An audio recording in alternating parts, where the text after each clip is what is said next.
Ok. Rồi, nói chung là bây giờ mình sửa lại như vậy ha. Thêm bài quiz và không có forum discussion là phần bắt buộc, và các bạn làm tự luận thay vì thi cuối kỳ. Còn chi tiết tự luận thì trong tuần sau mình sẽ có đề và có thông báo cho mấy bạn. Yên tâm, không có gì phải lo hết. Ok, bây giờ mình vô chapter 10 chứ không thôi mình trễ quá rồi mấy bạn ơi. Okay, chapter 10, one of a very important matter in human resource management, because maybe some of times the first question when we ask a person is how much money do we make a month, or what is the salary. Even though the question is a bit like impolite and rude, but in Vietnam, a lot of people, they tend to ask this question, right? So chapter 10, developing compensation plans. What happened? So in here, we're gonna go through the factors that determine pay raise and how to conduct a job evaluation, and then we can set pay raise for the employees. And then we set pay raise for normal employees. We also set pay raise for manager and professional jobs. Then we explain the difference between competency-based and traditional pay plans. Then the importance of total rewards for improving employee engagement. So first of all, the basic factors in determine pay raise. So when we talk about employee compensations, it's involved two main parts. The first one is direct financial payments, and the second one is indirect financial payments. So what do we have in the direct one? So we have wages, salaries, we have incentives, commissions, bonuses. So direct financial payments, that means the manager or the company, they pay us in terms of money. So transfer to account or cash or whatever, but it is in terms of direct money. And then for indirect financial payments, we have something like paid insurance, we have paid vacations or vacations, we have something like fitness service, something like this. So in this chapter 10, developing compensation plans, we will talk more about direct financial payments. And then in chapter 11 next week, we talk more about indirect financial payments. So employee compensation in Vietnamese, we can say lương và phúc lợi. It's just not the salaries, but it's also something like incentives, something like commissions, something like paid insurance, so that we call phúc lợi. In Vietnamese, we have lương, thưởng, phúc lợi. That's its term. Lương is wages, salaries, thưởng, bonuses, and phúc lợi, benefits. So indirect financial payments, we can also call them benefits. Okay? So first concept in determining pay raise, we need to align the total rewards with compensation, with strategy. So the compensation strategy of the company, it needs to support the strategic aims. So everything now we can see it will link back to the strategic aims or the strategic goals of the company.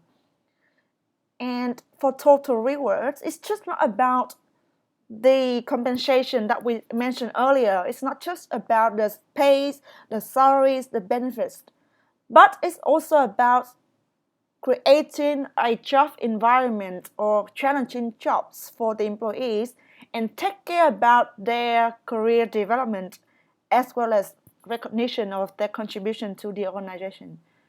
So total rewards is an important concept nowadays, not just to recruit employees, but to attend them and to treat them as not just an employee, but as a very important part of the organization.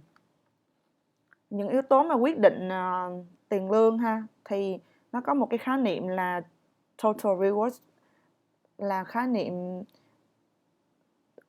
dịch tiếng Việt là lương thưởng tổng, chương trình lương thưởng tổng thể. Thì nó không chỉ là lương thưởng mà nó còn có những yếu tố như là tạo môi trường làm việc cho người lao động, hoặc là phát triển sự nghiệp, hoặc là ghi nhận cái công lao đóng góp của họ.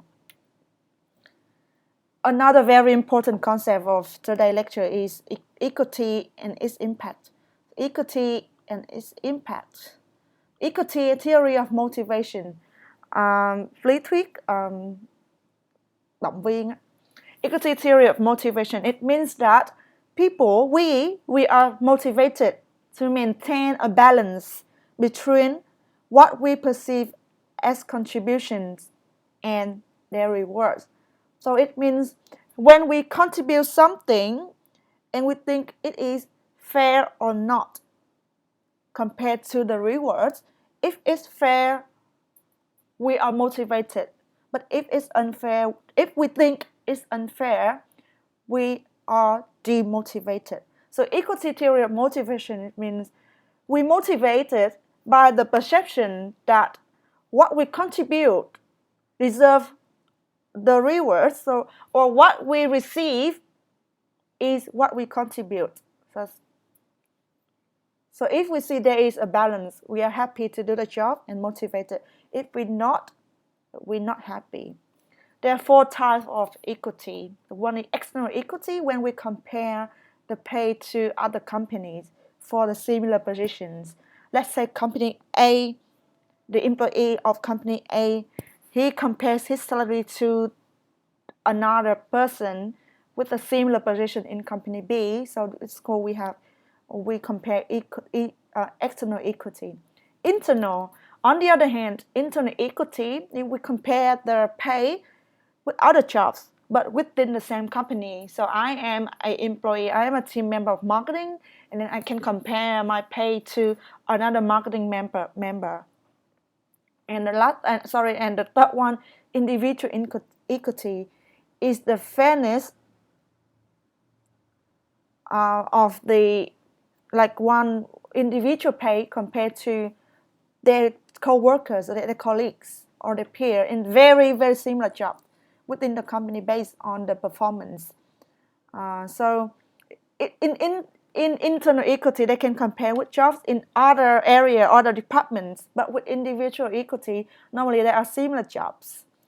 And then procedural equity is the perceived fairness of the process and procedures that used to make decisions regarding the pay. So procedure equity là cái công bằng về quy trình, individual công bằng về cá nhân, internal là công bằng nội bộ và external là công bằng bên ngoài với bên ngoài. So this is a very easy question for you. If we try to avoid people that complain or they have an idea about individual inequity or internal inequity, will you review your own salary to your team members? So this is my question. If you go to work, will you tell your co-workers about your salary, about how much money you receive for each month? Answers, please. Will you tell other people about how much is your salary? No.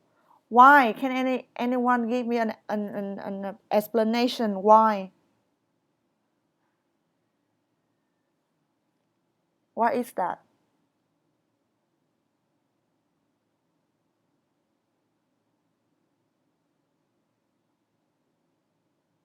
Why?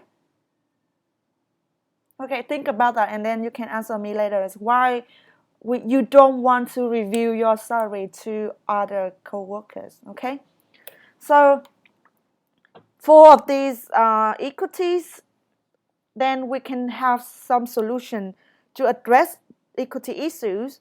We can do salary surveys to make sure that what people are paying out there is not very different from what we pay in our company. So we can use salary surveys to solve this issue, external equity.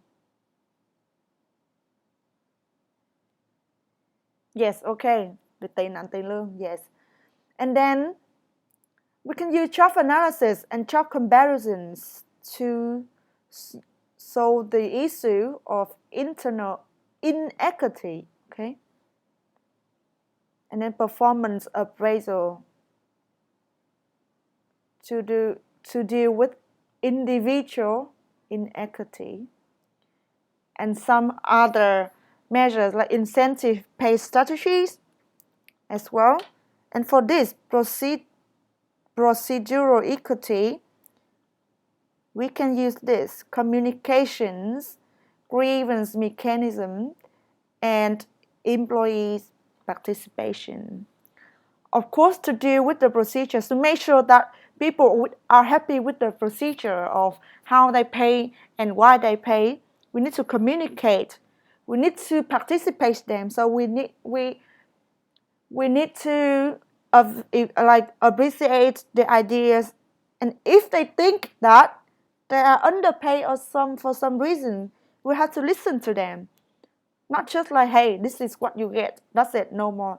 We don't do it. So we need to negotiate, we need to listen to their feedback.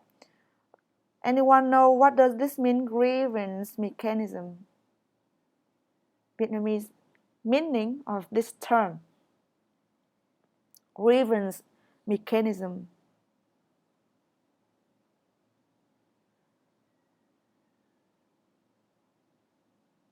What is this, guys?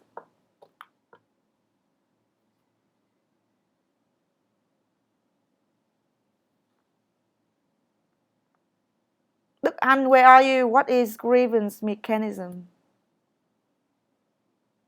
Khiếu nại. Yes.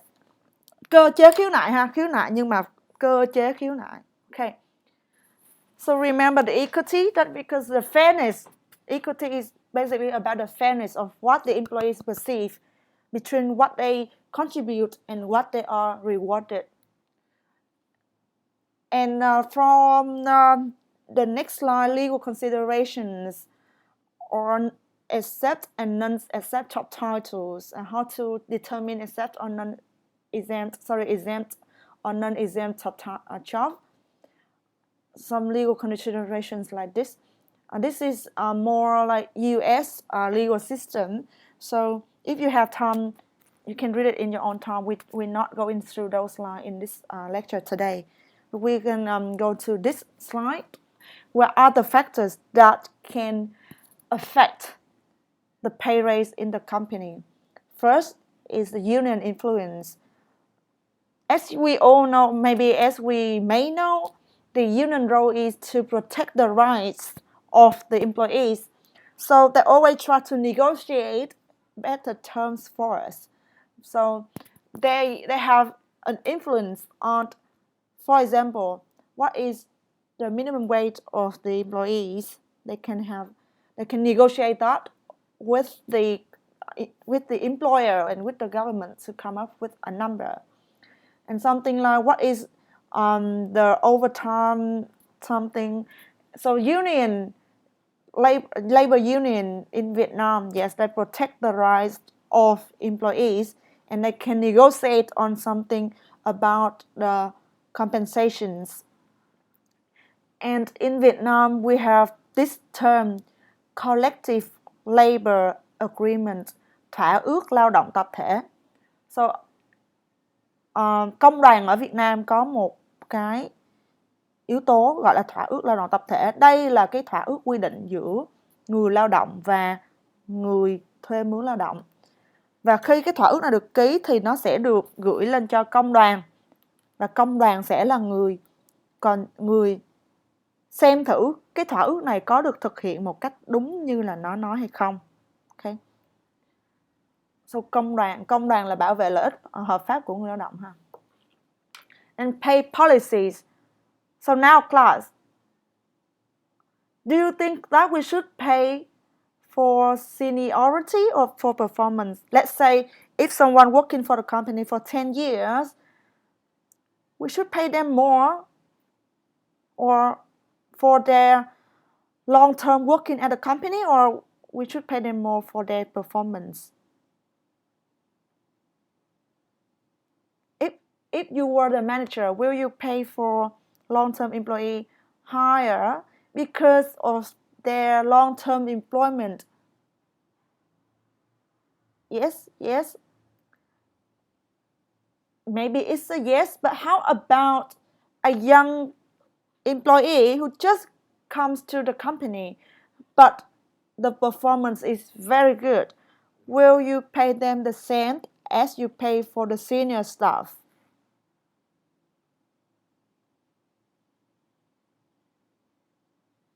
If someone young coming in and then they perform super good, will you pay them the same as the normal senior staff, or will you pay them more?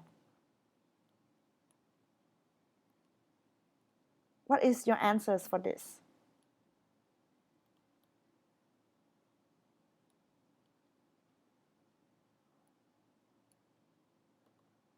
Yes or no?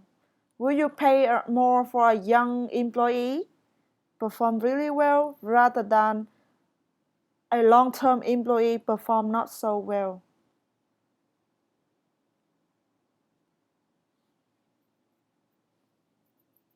Who gonna answer these questions, Lee? Yes, yes too. So is it about your policy? You want to pay for seniority or you want to pay performance? Or you can combine both of them, of course. There's nothing wrong with combining two policies together, okay? And then we have the policies for high versus low performer. Which pay should the high performer get? And similarly, which pay should the low ones get? And then salary increases together with promotion. So if a person get promoted, what is the amount of salary this person will achieve more when they are promoted? And then probationary pay, overtime pay. Probationary pay in Vietnam, again, what is the minimum percentage of probationary pay in Vietnam?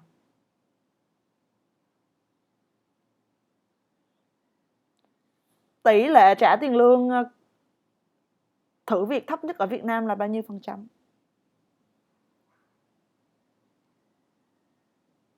Tâm said 80%, 80%, 80%. It's 85%. Okay, probationary pay rate in Vietnam is 80% of the full-time pay, and it is minimum. But the company, they have to follow the minimum probationary pay, but maybe they can say like, let's say I can give you 90% or 95%, so it depends. And then one of the other factors is geography. So imagine we live in Ho Chi Minh City, and in my hometown in Kon Tum, people live in my hometown in Kon Tum. What do you think is the salary is higher here in Ho Chi Minh City or higher in my hometown, Kon Tum, Tây Nguyên?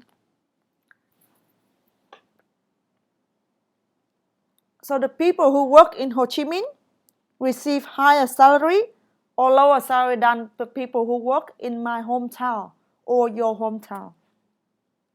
Yes, higher or not? Yes or no?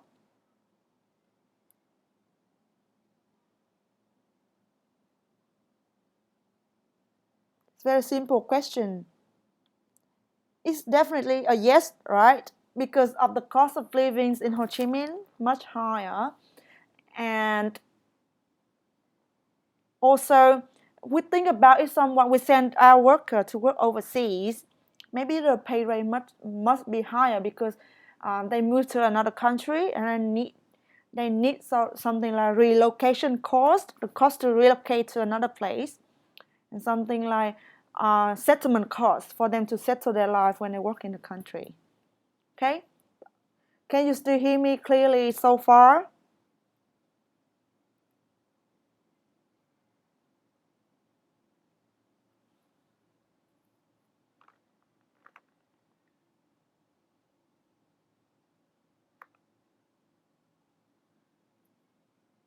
Okay, and now we go to another part of another important part of the lecture, which is job evaluation methods. So we use job evaluation to determine how we should pay for each job in the company. There are three basic methods, which is market-based approach, and job evaluations approach. So in this market-based approach, we pay for the employees based on what the market pays out there, right? And for job evaluation methods, we evaluate one job, or we compare one job to another to determine the worth of one job. So to determine how worthy this job is compared to other jobs. Job evaluation là đánh giá công việc ha, đánh giá công việc này so với công việc kia thì có giá trị như thế nào, hoặc là có đóng góp nhiều như thế nào. So for market-based approach, they can use salary surveys. So it can be commercial, can be professional, government salary surveys, can be the surveys from the internet. So normally, if I wanted to find out about how much salary should this job pay me, I will then go to the internet. So this is my information source that I will go to find out about how the other company in the market pays for my job. And for job evaluation purpose, so this is some of the data for the pays for the company. For job evaluations, we have a variety of methods, and to be able to do job evaluation or to evaluate jobs, we need to determine the compensable factors. Compensable, which means the factors or elements of a job, such as skills, effort, responsibility, and working conditions. This is just some of the examples. It's not everything, yeah. Some that required for the job and that we paid for those elements for a job. And based on those elements, we can evaluate which job is which job is more worthy, or which job is less worthy. So this is some of the example of compensable factors. And there are 3 steps in job evaluation methods. So we identify the need for a job evaluation. Very simple, right? We need to evaluate the job because we need to decide the pay for the people who work that jobs, right? We need to get employees to cooperate in the evaluations. Again, it's like two-way communication. It enhances the effectiveness of the process. We're choosing the job evaluation committee. So the committee who will evaluate a range of jobs in the company, and then they come up with the decision. Là những compensable factor là những nhân tố được chi trả, được trả lương dựa vào những nhân tố đó người ta sẽ trả lương, thì nó bao gồm những kỹ năng như là những nhân tố như là kỹ năng, hoặc là những cái nỗ lực mà người đó phải bỏ ra, hoặc là những cái trách nhiệm của người đó trong công việc, hoặc là cái điều kiện làm việc. Thì đây là các bước để thực hiện cái bước job evaluation này. And then we come up with the method for job evaluation. The first method is ranking. So ranking is very simple method, and it is maybe one of the simplest method that we can use to evaluate jobs. So ranking, it involves the ranking of each relative of each job relative to all other jobs. It usually is based on the overall difficulty. So ranking, we rank the job on a scale based on maybe the difficulty of the jobs. And to do this step, we have to first obtain information. We have to select and group jobs. So, and then we select compensable factors. Then we rank. So we see which job is more difficult, for example, which job require more responsibility, for example. We rank them first, and then down the scale, we rank they until finished. Then we combine all the ratings and compare what current pay with what other pay. So compare what we currently pay with what other companies are paying. Then we assign a new scale. Okay, so ranking là phương pháp gì em? Xếp hạng ha, thì xếp hạng đơn giản thôi là xếp hạng độ khó của công việc dựa trên những công việc với nhau, từ đó ứng một cái mức lương cho từng độ khó khác nhau. Look at the example here. They have the ranking order. So this is nurse, cook, nurse, bookkeeper, chief nurse, and office manager. So they rank those jobs as a hospital through the number one is the most difficult job, and then the second one, the second difficult, and then the last one. So based on this, and then they have the scale. This is their scale, and this is what the market is paying, and then they adjust. So they adjust their pay rate to each of the position. In here we can see the number 44,000 is the average of 43 and 45. So you understand about this method here?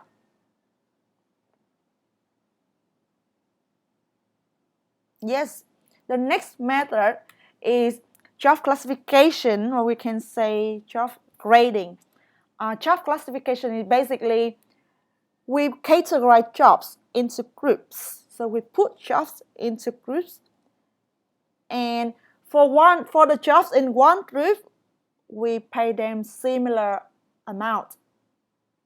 So again, job classification. So we classify jobs into different groups, and we pay similar pay for each of the groups. But one thing here we need to remember this, because this method called classification or grading. So we have two types of groups. The first one is classes, and the second one is grades. So what is the difference between both two of them? So classes is a group of jobs that are similar. On the other hand, grades is a group of jobs maybe dissimilar. Okay? So classes, the groups are grouped into classes is based on the set rules such as skill or physical effort, and they are in similar jobs. For example, I have this accounting department, and in accounting department we have bookkeeping, sổ sách, we have tax accountant, kế toán thuế, we have payment accountant, kế toán thanh toán, and they are similar jobs, and then we put them into one group, and then we call that group is one class of jobs.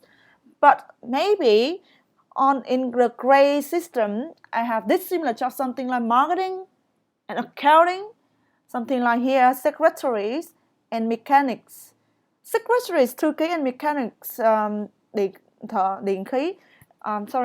cơ khí.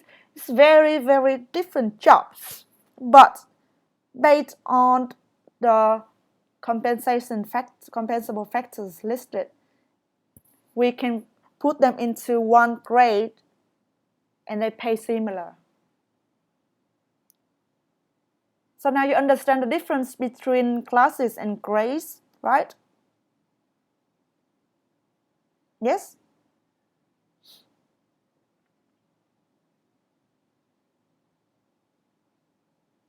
Still here with me? Yes? Okay. The next method is point method. So point method is very simple. So we have compensable factors again. And the degree to which of these factors it present on the job is determined. We can understand more about this by looking at the example here. So we have the compensable factors is the job complexity. So job complexity, we have maximum 600 points for this job complexity factor, and then we decide at which level, like first degree. Yep, this is the definition of the first degree. And if the job fall into this category, fall into this degree, they have 120 points for this factor. Other factors, something like responsibility, they will have the same. So the first, second, third, fourth, fifth degree, and they have the points for each degree, and they decide. So they have the definition of each degree, and then they decide which degree this job has, and then they have the points for this. Okay, point là chấm điểm ha, có những nhân tố nào và chấm điểm cái job đó, trên nhân tố đó thì bạn được có bao nhiêu điểm, và từ đó là cộng các nhân tố lại với nhau và ra được số điểm. Packed point plans is already standard point plans that ready-made factor and degree definition, so that we can use them as a reference. So there's something how the job is ranked or is marked based on the factors, so that we can use those for reference and to evaluate the job. Wage curves. Sorry, this is.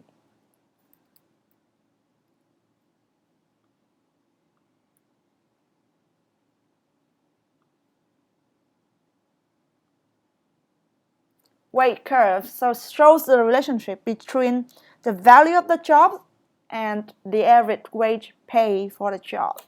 So to be able to produce the wage curves, they can use the point methods before.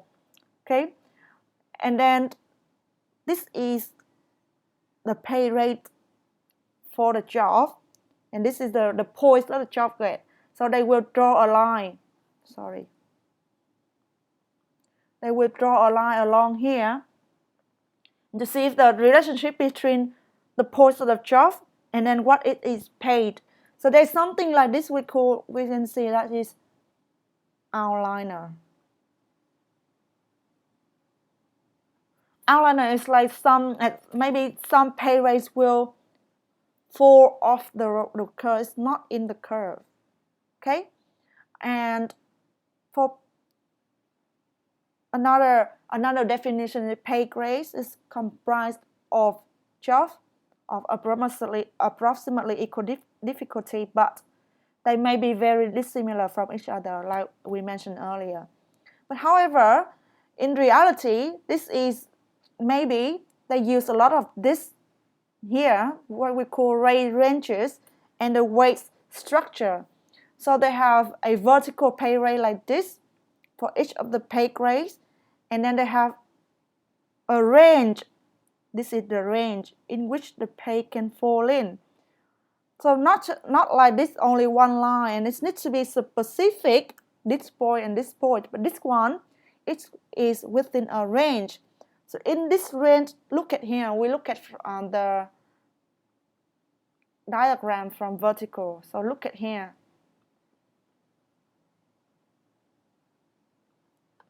This is the minimum wage. So this point is minimum wage, and this point maximum rate for this job, and the rate can range from minimum to maximum. So this is a very popular, because we have like this new employee, maybe we have a range from 6 to 10 million Vietnamese dong a month. Depends on the level of experience, the level of skills and efforts. Maybe someone fresh graduate will only achieve 6 millions, but if we have 1 year experience, we can achieve like 9 millions, for example. So in reality, this method is very popular. They have a range for which the job is paid, and then any number can fall into this range, right? So the rate range, this job here. And computerized job evaluations, again, we use computer system to evaluate jobs, to calculate the point and to put them into some diagrams like this. We can answer some questionnaires or some surveys and put in the computerized system so that it can do the evaluation for us. Some of the information from the US government, the figure is very different from Vietnamese markets, right? Okay, what time is it now? 11. You just keep going, okay? Or you want to break for 5 minutes?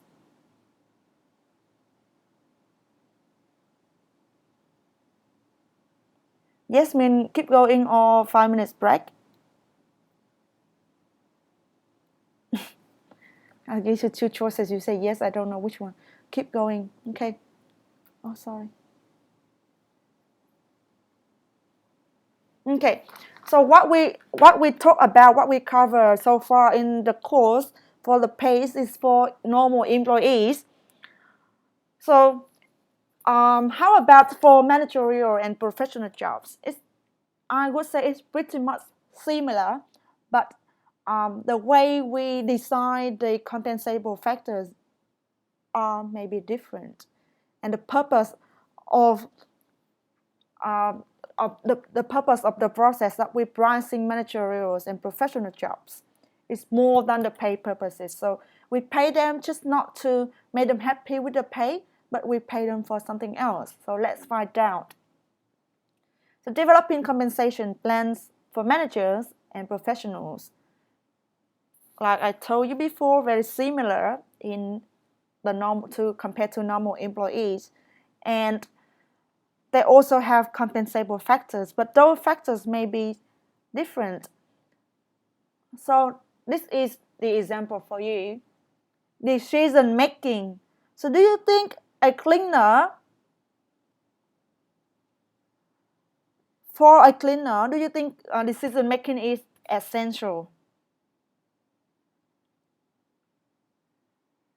For a cleaner, for a cleaning company, do you think decision making skills is essential for her job? Yes or no?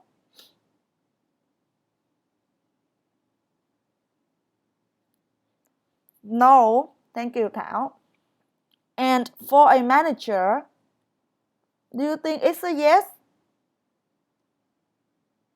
Yes, of course. So for manager and professional jobs, the compensable factors are quite different.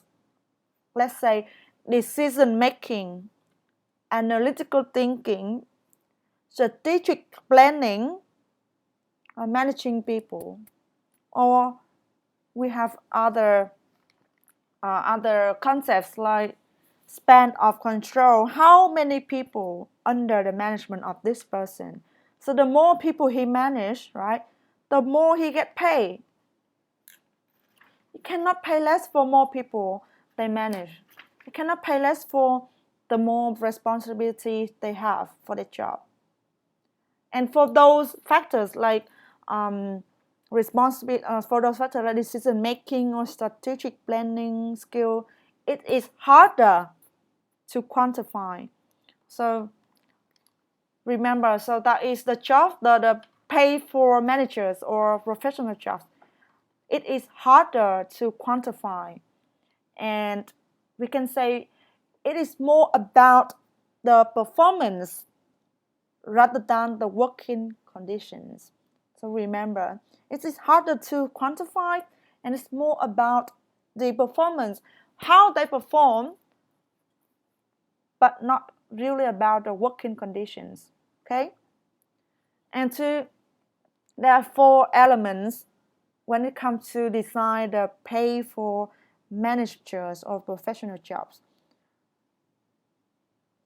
I've been talking about professional jobs. Do you know what does this mean by professional jobs? So any job is not professional, right? So what does it mean by professional jobs? Give me an example of professional jobs.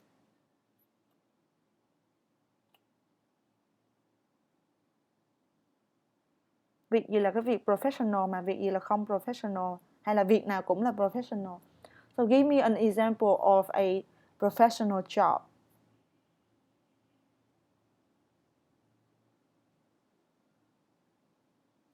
Business analyst. Yes. Any other job?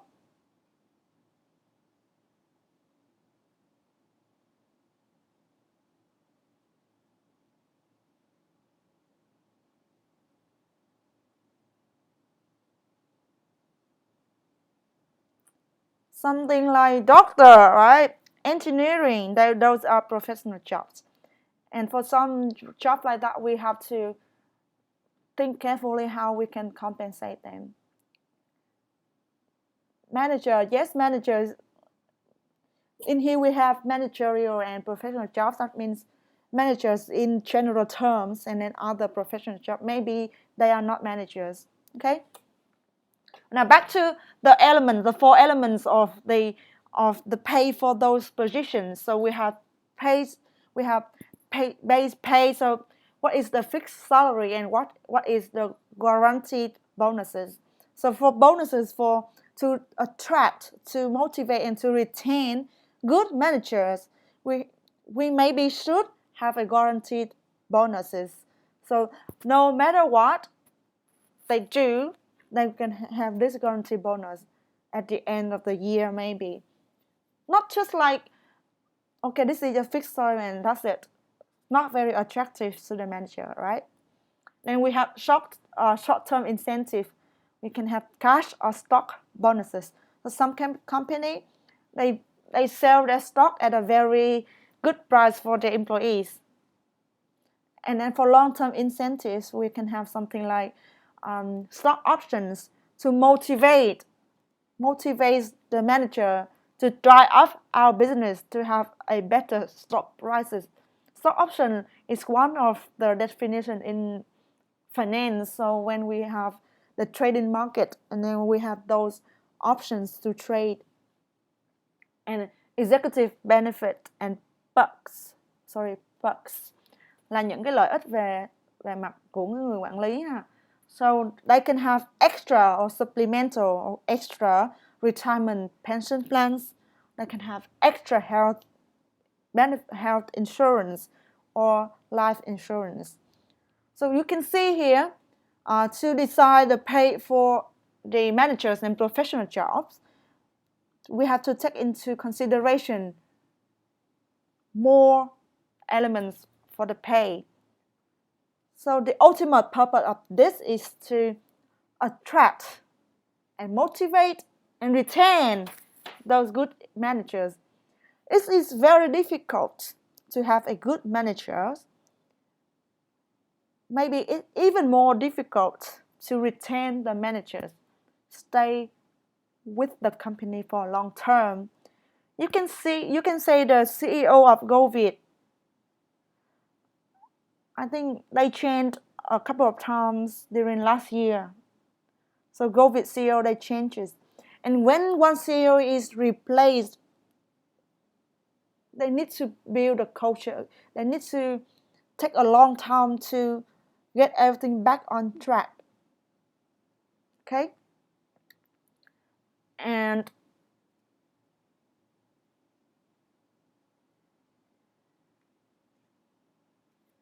this is one of the last, let me see, the last part of the lecture. So we have only 5 slides left. Okay, so we just do a little bit wrap up over here, and then after this we can have 5 minutes break, and then we go back to the last part. For now, anyone give me the answer of the job evaluation methods that we've been going through. See what is the job evaluation method? What are the methods of job evaluation?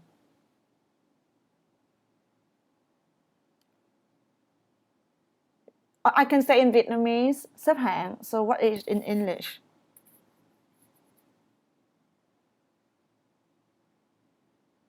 ranking. What else? What is other method? That we group jobs into different categories. We categorize jobs into different point method. The method that I mentioned, what do we do when we categorize jobs into groups and decide the similar pay for the group, for that group of jobs?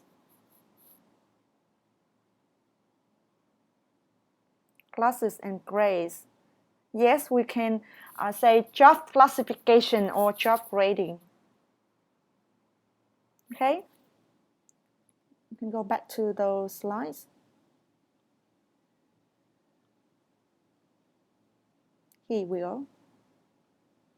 So ranking that we mentioned, job classification or job grading, and then we have the point method. We calculate the points for the job, wage curves and pay grades and rate ranges and wage structure. So minimum and maximum and anything for in between.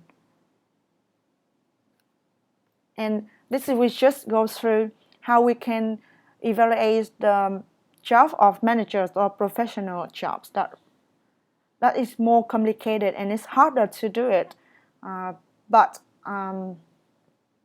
we have the purpose to do it. So we have to attract, we have to motivate to keep them so that their performance can lead to our business growth in the future. Okay. So just take a 5 minutes break and